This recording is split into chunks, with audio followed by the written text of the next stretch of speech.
નમસ્કાર, હું છું કેતલ અને આપ જોઈ રહ્યા છો CB24। બજેટમાં નાણામંત્રી અમદાવાદ અને ગાંધીનગર વચ્ચેની કનેક્ટિવિટી વધારવા માટે મેટ્રો રૂટ લંબાવવાનો નિર્ણય લીધો છે। બજેટમાં નાણામંત્રી અમદાવાદ ગાંધીનગર મેટ્રોની કનેક્ટિવિટી વધારવા મેટ્રો રૂટને અમદાવાદ આંતરરાષ્ટ્રીય એરપોર્ટ અને ગિફ્ટ સિટીના આંતરિક વિસ્તારો સુધી લંબાવવામાં આવશે।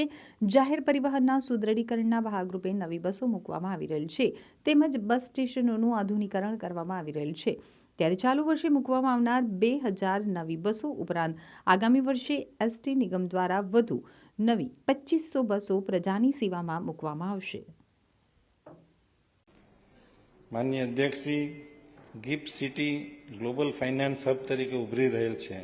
900 એકરથી 3300 એકરમાં વિસ્તરણ કરી ગિફ્ટ સિટીને પ્લાન ગ્રીન સિટી તરીકે વિકસાવવામાં આવશે, જેનાથી સમગ્ર વિશ્વમાં ગિફ્ટ સિટીની સપનાના શહેર તરીકે આગવી ઓળખ પ્રસ્થાપિત થશે।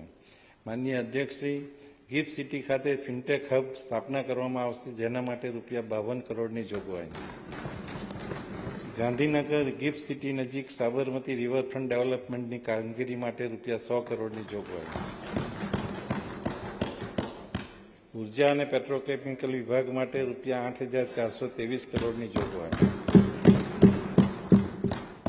ઉર્જા સામાજિક અને આર્થિક વિકાસ માટેનું પાયાનું તત્વ છે। ગુજરાતનો પ્રતિ વ્યક્તિ વર્ષ વીજ વપરાશ 2402 યુનિટ છે, જે સરેરાશ પ્રતિ વ્યક્તિ વીજ વપરાશ લગભગ બમણો છે। આખા ભારતમાં 1200 યુનિટ વપરાય છે, જ્યારે ગુજરાત 2400 યુનિટ વાપરે છે। એનો અર્થ એ થાય કે ગુજરાતમાં ઇઝ ઓફ લિવિંગ તો છે, સાથે સાથે ઉદ્યોગ અને ખેતીનો વિકાસ પણ એટલો જ થયો છે। ઉત્તરોત્તર વધતી જતી વીજ માંગને પહોંચી વળવા અને કાર્બન ઉત્સર્જન ઘટાડવા ગુજરાતે ગ્રીન ઉર્જાનું ઉત્પાદન અને વપરાશ વધારવા માટે સરકારે અનેક નીતિગત નિર્ણયો કર્યા છે, જેનાથી રાજ્યની ઉર્જા સુરક્ષા જળવાશે। ખેડૂતોને દિવસે વીજળી પૂરી પાડવા માટે કિસાન સૂર્યોદય યોજના અંતર્ગત 1570 કરોડની જોગવાઈ।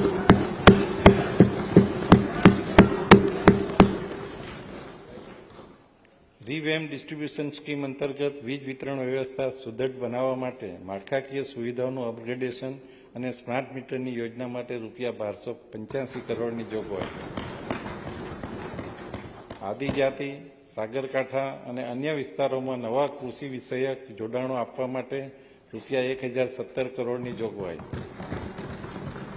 સાગરકાંઠા તથા આદિજાતિ વિસ્તારોમાં નવા સબસ્ટેશનો સ્થાપવા માટે ₹380 કરોડની જોગવાઈ। ખેતીવાડી ફીડરોના હયાત જૂના જર્જરિત વીજ વાયરો, કંડક્ટર અને તેને આનુષંગિક સાધન સામગ્રી બદલી ગુણવત્તાસભર વીજ પુરવઠો પૂરો પાડવા માટે ₹130 કરોડની જોગવાઈ। માર્ગ અને મકાન, માનનીય અધ્યક્ષશ્રી, માર્ગ અને મકાન વિભાગ માટે કુલ ₹22,163 કરોડની જોગવાઈ।